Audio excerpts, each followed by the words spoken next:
Mis amados, bendiciones. Estamos hoy en un tema interesante, continuando el tema de nace la esposa. Hoy vamos a continuar y retomar donde nos quedamos. Nos quedamos en el punto cuando la ketubá, luego de que el Señor establece la primera parte del matrimonio, ya que un matrimonio hebreo tiene dos partes, como vimos. Vemos que la primera parte se consumó, pero el matrimonio tuvo que ser quebrantado. Se rompió el matrimonio. Y ahí que yo me quiero enfocar un minuto y todo lo que viene después. Y vamos a ver algunos aspectos más de lo que significa la ley dentro del pueblo de Israel. Escucha muy bien. La ketubá es, como se llama el contrato matrimonial, fue quebrantado, fue roto. Vamos a ver esto. La escritura nos informa que la ketubá no pudo ser sellada. No pudo ser sellada, que es la segunda parte de un matrimonio, que es la consumación. Pudo ser consumada, no pudo ser sellada, porque Moisés, actuando, como dijimos, como testigo por parte de Israel, quebrantó las tablas, las rompió. En efecto, las escrituras nos informan que al bajar del monte Sinaí, Moisés, con las dos tablas, dice la escritura, en la mano. Escuchen muy bien, en la mano, Las tablas de piedra no son esas dos piedras que usted ve en las películas donde vemos a Charlton Heston en la película Los 10 Mandamientos bajando con dos tablas grandes en la mano, así, que casi se cae de lado. No, las tablas caían en la mano, dice, ahí lo dice. El texto dice en la mano, eran tablas de zafiro. Las tablas de zafiro son, dependiendo del zafiro, pero básicamente el zafiro es de azul traslúcido. Y cabían en las manos las tablas de piedra. Yo hablaba que ¿por qué dos tablas? Porque era un testigo para Dios y otro para Israel. En las dos tablas estaban los 10 mandamientos, al delante y al revés, como un testigo para una parte del matrimonio y para la otra parte. Así que eran las manos que estaban en piedras de zafiro, azul. Hay veces que hay zafiros también que son negros también, pero la mayoría de los zafiros son azules. Escuchen muy bien. Percatándose de esta tragedia que había pasado, de que el pueblo de Israel había levantado un becerro de oro, se encontraba Moisés allá en la presencia de Shem, recibiendo el contrato matrimonial, el Señor con la intención, como usted vio, de casarse con Israel. Vemos que cuando ellos preparan este becerro de oro y declarando que el becerro de oro fue el que lo sacó de Egipto a ellos, eso llenó a el Señor de indignación y por eso le dice a Moisés que descendiera y tomando las dos tablas en la mano, representativas de la Torá, representativas de la ketubá, del contrato matrimonial, las arroja con fuerza a la tierra y las rompe.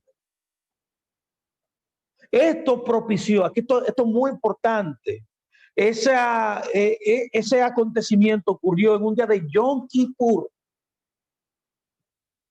Esto propició que aunque la separación matrimonial había tenido lugar por el quebrantamiento, el rompimiento de las tablas, ya que la propuesta había sido ya dada a Israel, había sido aceptada oralmente, ya la primera parte había sido consumada, pero la segunda no, que era la firma del contrato, no pudo ser realizada y por tanto no pudo ser sellada. Escuche bien.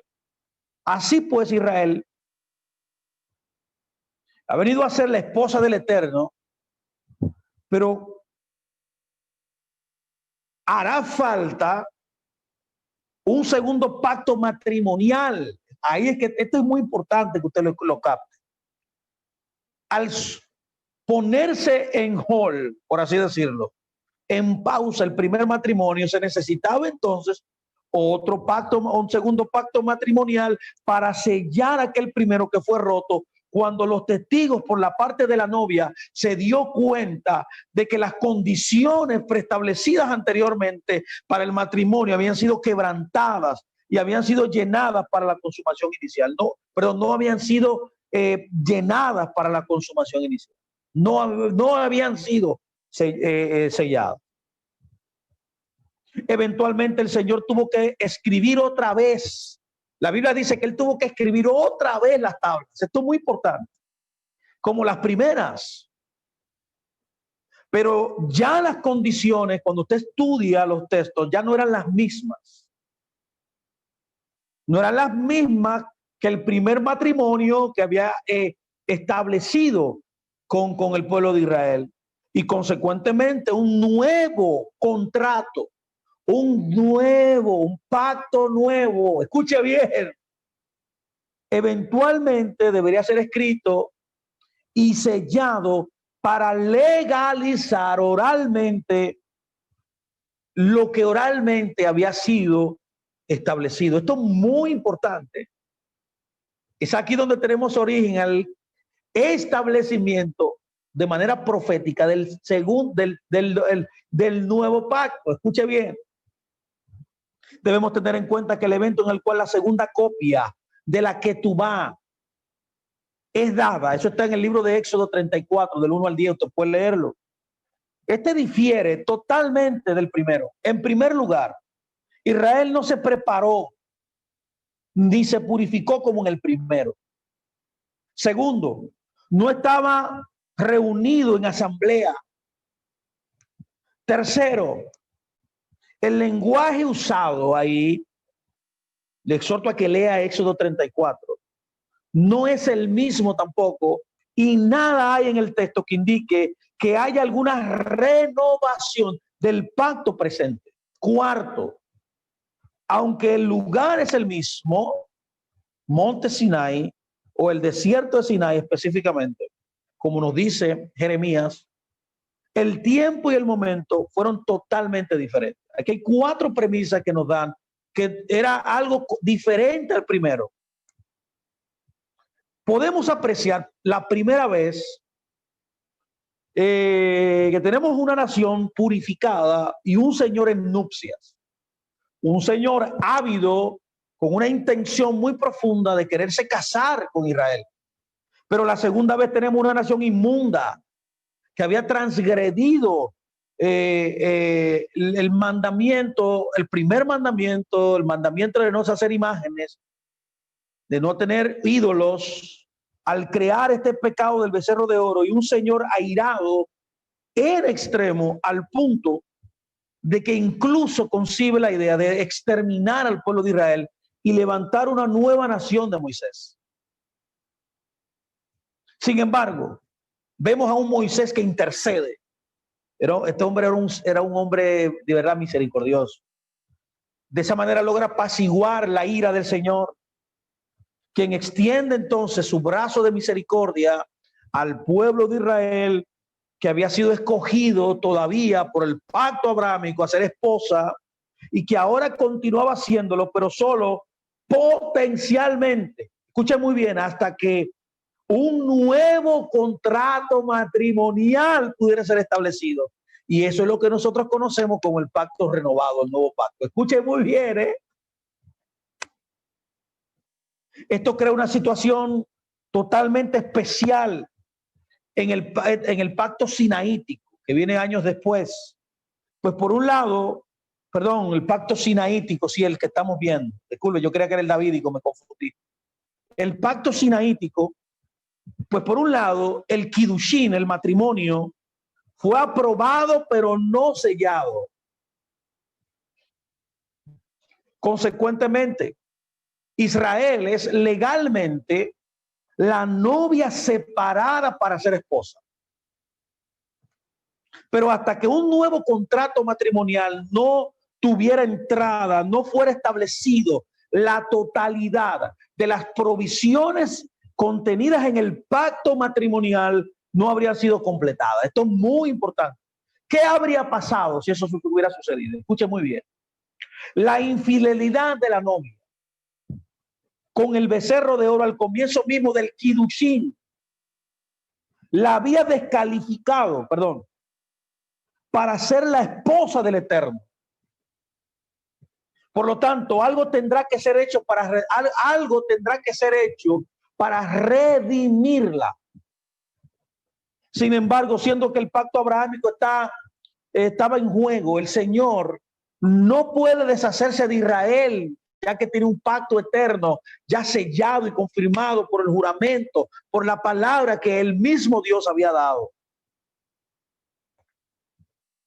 Si leemos con cuidado, detenidamente, la acción del Eterno en esta situación, veremos que ya no trata a Israel como su prometida o como su esposa legalmente establecida, sino que la trata como el pueblo de Moshe. Le llama, ese es tu pueblo, Moisés, ahora, a quien le permite sobrevivir y entrar en la tierra prometida exclusivamente sobre la base del pacto que hizo con Abraham, con Isaac y con Jacob, que ahora era un pacto incondicional y que no puede ser revocado. Eso es lo que nos dice el texto en Hebreos, en el libro de Éxodo 33, del 1 al 3, dice, escuche bien, voy a citar, dice, el Eterno dijo a Moisés, anda, sube de aquí, tú y el pueblo que sacaste de la tierra de Egipto. Ya ahora el pueblo no es el pueblo de Dios, es el pueblo de Moisés, dice él. A la tierra de la cual juré a Abraham, Isaac y Jacob, diciendo, a tu descendencia la daré, y yo enviaré el ángel de Hashem, y echaré fuera al cananeo, al amorreo, al heveo, al jebuseo. Pero yo no subiré en medio de él. Oye, wow. Porque eres pueblo de dura cerviz. No sea que consuma, no sea que consuma en el camino. Estas son las palabras que vemos aquí.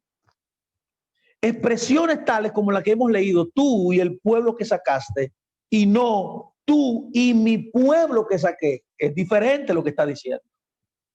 Son indicativos exactos de la indignación que tenía el Señor por la deslealtad de este pueblo que recién había establecido como novia y que ahora en un acto de infidelidad, en un acto de traición vil,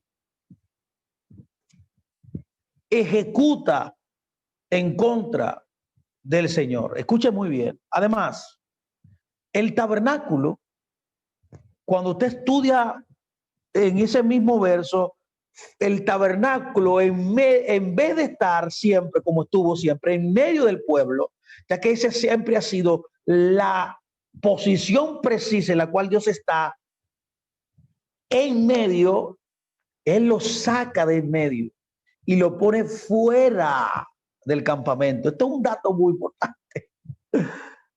Pero el pacto abrahámico, que ahora es incondicional, no puede ser revocado. Por lo tanto, Israel continuará indefectiblemente siendo la ración del Eterno, porque así le fue prometido a Abraham, y también él cumplía la promesa que le daría una tierra, porque esto formaba parte de la promesa que se le había dado a Abraham. Pero ahora no podrá asumir el rol de esposa, de venir a ser una nación santa, ni disfrutar del reino Kadosh santo, hasta que su pecado de infidelidad matrimonial sea redimido para siempre. Este pecado debía ser extirpado, sacado. Solo después podrá Israel entonces asumir corporativamente su destino eterno. Mientras tanto, con el propósito de proteger, escuchen muy bien, esto es muy importante también, con el propósito de cuidar, de proteger a su amada del escarnio público, de lo que diría la gente. El Señor la cuidará, el Señor la protegerá hasta que llegue el día cuando su pecado sea erradicado, sea quitado y un nuevo contrato matrimonial presagiado aquí en esta historia sea firmado, sellado de tal manera que la totalidad de las promesas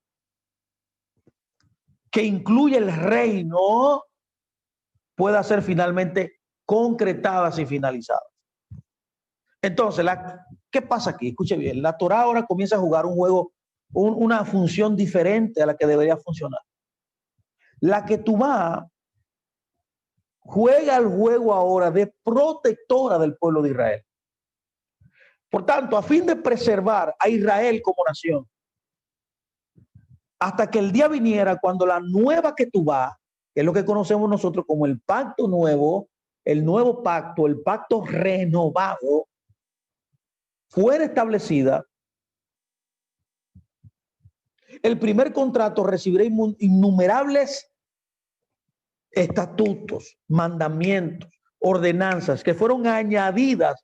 Estos mandamientos, estatutos y ordenanzas que fueron añadidos ahí en el Sinaí y luego en las leyes de la Torá, fue por la transgresión del pueblo del pecado del becerro de oro. Eso lo dice Pablo exactamente en el libro de Gálatas. Que la Torá, las ordenanzas, los estatutos que Dios le dice fueron añadidos, fueron una añadidura por la transgresión para proteger al pueblo, cuidarlo, que se mantuviera en la santidad que él requería para él poder volver a casarse con ella y que el pueblo de Israel no incurriera nuevamente en la infidelidad matrimonial. Escuche muy bien, ¿eh?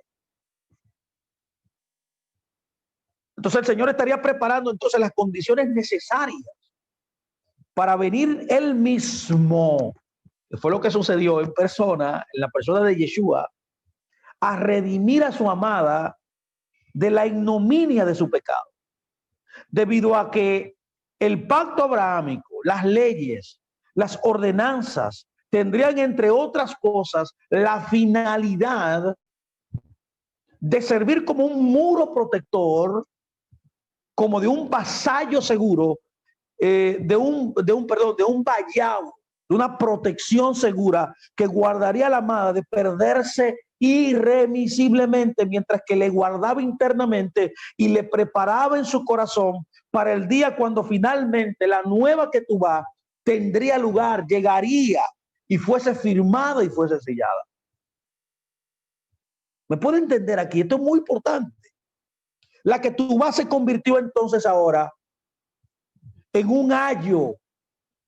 Usted se acuerda que Pablo usa esta misma imagen cuando dice que la Torá era un ayo. Él está usando, teniendo en mente esto que pasó aquí. Voy a reiterar para que usted me escuche. Pablo no enseñó nada que no estuviera en Génesis, Éxodo, Levítico, Números y Deuteronomio. Nada más. Él está usando esa imagen de protección del ayo, del velador, de un cuidador, de aquella que había sido escogida para ser la esposa, hasta que llegara el Redentor o Dios en carne para poder establecer de nuevo el contrato que él había ya anunciado aquí en el Éxodo. Qué lindo es esto, mi hermano. Por eso es que dice Romanos 10:4 que el propósito de la Torá es el Mesías. Por tanto, está afirmando esta verdad extraordinaria de que Dios había escogido a Israel para ser su esposa y la heredera de su reino eterno. ¡Qué lindo! Por tanto, de esa manera preservaría las promesas, garantizaría el éxito y el arribo de esa simiente que sabemos quién es Yeshua, a través del cual el pacto renovado tendría cabida en la nación de Israel para firmarlo y para garantizarlo y asegurarlo para siempre. De ahora en adelante usted tiene que mirar a la Torá de esta manera. Ya usted puede entender la mentalidad de Pablo en el Nuevo Testamento. Tiene que verla desde la perspectiva de que la Torá no viene a salvar a nadie, la Torá viene a protegernos. La Torá es un protector, es un ayo para llevarnos de la mano, para que encontremos la esencia misma por la cual ella fue dada, que es el Mesías de Israel, que es el esposo de nosotros. Eso es lo que está enseñando aquí. Hasta el momento que seamos, en otras palabras, redimidos de nuestro pecado del becerro de oro. Si quitamos la Torá, como se ha hecho en el cristianismo, que es lamentable. Pero son pretensiones, eso no ha pasado certeramente, sino que eso está en la mente de mucha gente nada más. Lo mismo es cierto para los que no provienen de Israel, los que venimos nosotros, que venimos de las naciones. Por ejemplo, aunque nacer en un hogar, por ejemplo, evangélico, no garantiza que usted va a ser salvo, ¿o sí? Ah, no, que yo soy evangélico desde chiquitico. Y hasta que tú no nazcas de nuevo, tú no has entrado. Ahora, permanecer en un hogar cristiano te da mucho beneficio. Aunque no eres salvo hasta que te encuentres con el Creador y puedas nacer de nuevo, vivir en un lugar cristiano hasta que llegue ese momento, te ayudará a tener un ambiente bueno, emocional, moral, físicamente también, un hogar estable, que te propiciará y te propulsará para ese evento que es lo que conocemos como la salvación. Pero el hecho de que una educación cristiana no salve, no significa que no sea inservible. Eso es lo que estoy tratando de comunicar a usted. Y eso es lo que ha entendido la mayoría del cristianismo con la Torá. No, la Torá crea un muro protector. Una de las funciones de la Torá es protección. Es un cuidador que nos guía al novio, al esposo, que vendrá un día y consumará ese matrimonio. Ya eso pasó, ¿no? Estamos tratando de toda esta historia, lo que estamos hablando, y entendimiento de todo el engranaje de la Torá. Ya sabemos que Él llegó, ya sabemos que Él es nuestro esposo, que ya Él volverá en su segunda venida, volverá a consumar el matrimonio.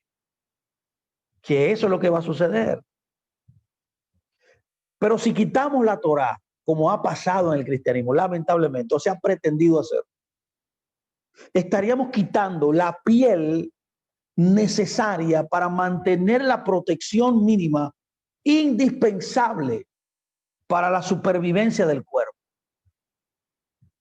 Por supuesto, una vez que el niño ha venido a conocer a su Señor y una vez que el israelita ha venido a reconocer que Yeshua es el Mashiach de Israel, entonces ya estará directamente protegido por el mismo Mesías. Y en ese caso, ya la Torá, en vez de ser un ayo, cambia la función de nuevo a otra función. En otras palabras, ya al llegar el Mesías, la Torá, que hasta el momento, antes de la llegada del Mesías a la vida de un creyente, jugaba un papel de protección. Cuando el Mesías llega, ya cambia de función, ya tiene otra función que Dios le dio. Ahora, Fernando, ¿cuál es esa función? Ahora voy a explicar, escúcheme muy bien. Ahora la Torá viene a servir como un instrumento de enseñanza, un instrumento pedagógico a fin de mantener el crecimiento hasta llegar a la madurez necesaria, hasta la medida de la estatura del varón perfecto, que usted sabe quién es Yeshua mismo. De la misma manera, cuando un muchacho nacido en un hogar cristiano, después de que ha disfrutado de su experiencia de salvación, la educación cristiana le comienza a tomar ahora un papel de protección. Porque el Mesías llegó y ya usted no va a dejar de ser la Torá ni de seguir los consejos de la Torá como han enseñado. Ya no. Es que la Torá, cuando Yeshua llegó, viene a cumplir otro papel para llevarte a la madurez, para llevarte al crecimiento. De esa misma forma, cuando la Torá entonces está ya en otra posición, no debe ser desechada, no debe ser tampoco tirada a un lado, sino que se convierte en un instrumento de educación, en un instrumento de desarrollo espiritual, hasta llenar los propósitos del Eterno para su novio. Esta es precisamente lo que Pablo nos dice en el libro de Gálatas 3, 19 al 29. Lo voy a citar, escuche bien. Entonces, dice Pablo, ¿para qué sirve la Torá? Fue añadida, usted ve, fue añadida a causa de las transgresiones. Eso fue lo que yo le mencioné ahorita. Que algunos mandamientos, algunas ordenanzas fueron añadidos en la ley por las transgresiones que hicieron del becerro de oro. Eso Pablo lo describe aquí. Hasta que viniese la simiente a quien fue hecha la promesa. Fue ordenada por medio de ángeles en mano de un mediador. Y el mediador no lo es de uno solo, pero Dios es uno. Entonces dice, luego la Torá es contraria a las promesas de Dios. Pablo dice, en ninguna manera. Porque si la Torá dada pudiera vivificar, la justicia fuera verdaderamente por la Torá. Mas la Escritura lo encerró todo bajo pecado, para que la promesa que es por la fe en el Mesías Yeshua fuese dada a los creyentes. Pero antes que viniese la fe, estábamos confinados bajo la Torá. Dios, confinados bajo la Torá, en el sentido de protegerte, de cuidarte, encerrados para aquella fe que iba a ser revelada hasta que llegara el Mesías. ¡Qué lindo esto! De manera que la Torá ha sido nuestro ayo. Por eso dice nuestro protector, nuestro guiador que nos guía al Mesías, para llevarnos al Mesías a fin de que fuésemos justificados por la fe. No, esto es muy grande. Pablo es un genio. Entonces, ¿cómo encaja todo ya? Ya podemos entender lo que Pablo dice en Gálatas. Pero venida la fe, ya no estamos bajo ayo. Pues todos somos hijos del Eterno por la fe en el Mesías Yeshua. Porque todos los que han sido bautizados en el Mesías, del Mesías, están revestidos. Oh, Dios mío. Ya no hay judío ni griego, no hay esclavo ni libre, ya no hay mujer, no hay varón ni mujer, porque todos ustedes son uno en el Mesías Yeshua. Y si ustedes son del Mesías, ciertamente hijos de Abraham son y herederos según la promesa. ¡Wow! ¡Qué lindo! Cuando miramos cuidadosamente el pasaje anterior, veremos que Rav Shaul usa la imagen del ayo. La palabra griega que él utiliza aquí es la palabra paidagogos, que significa un maestro. En una de sus funciones principales, ¿cuál es la función principal? La de cuidar el libro de texto que el niño usará en la escuela mientras protege también al propio niño para que llegue sano y salvo donde su maestro. ¡Qué lindo esto! Mientras bajo la protección del ayo, el niño no está en cautividad, no, sino bajo una protección hasta que sea entregado al rabino, quien se encargará entonces de enseñarle apropiadamente la Torá.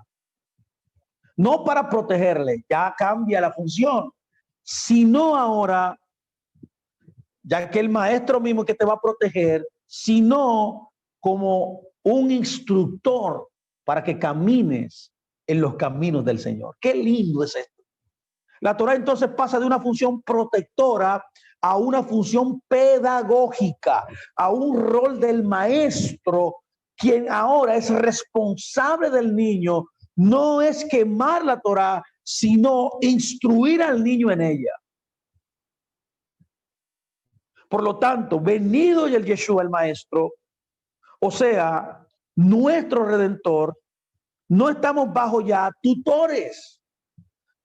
Es decir, no estamos ya bajo la protección de la Torá, sino que ahora, bajo una mejor protección, la del Mashiach de Israel, el Mashiach mismo, podemos conocer las riquezas, en plural, riquezas didácticas de la Torá, como explicada por el mismo Mesías. Quien no vino para, como dijo él en Mateo 5:17, abrogar la Torá, sino a cumplirla. Abrogar y cumplir son términos rabínicos, técnicos de rabinos en Israel. Abrogar significa interpretar incorrectamente la Torá y cumplir significa interpretar correctamente la Torá. Usted ve, él viene ahora a llevarte a un nivel mayor de Torá, al nivel del Mesías.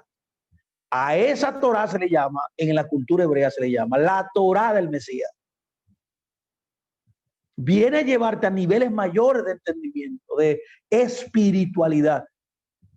En la cultura hebrea se le llama también a esto el Remesín Ha-Remesín, que significa el misterio del misterio, es la Torá del Mesías.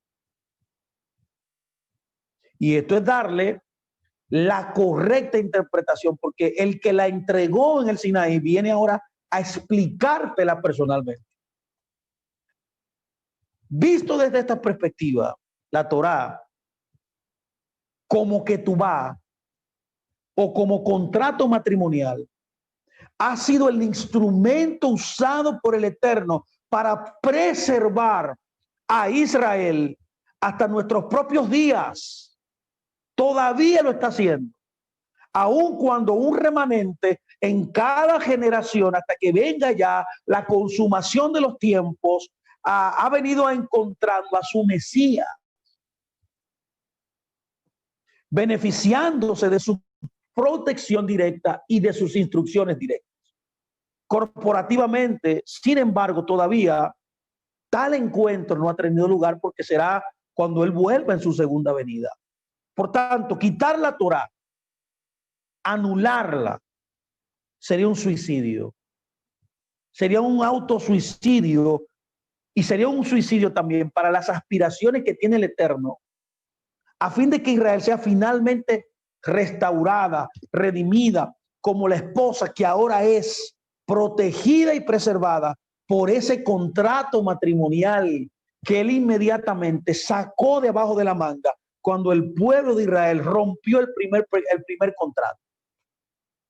Así pues, antes de que Israel guardara la Torá, ha sido la Torá la que ha guardado, que es un contrato matrimonial, a Israel.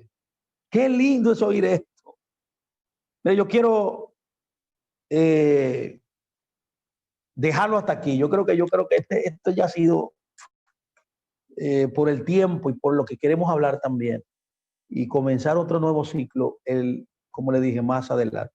Espero que este tiempo haya servido de gran bendición para su vida, mi padre. Que haya podido entender algunas cosas que estaban como cabos sueltos por ahí, pero que ahora ya tienen sentido cuando uno los une y los pone en un lugar correcto. Así que, mi hermano, bendiciones. El Eterno me los guarde, me los bendiga y que haga resplandecer su rostro sobre todos ustedes. Shalom, shalom.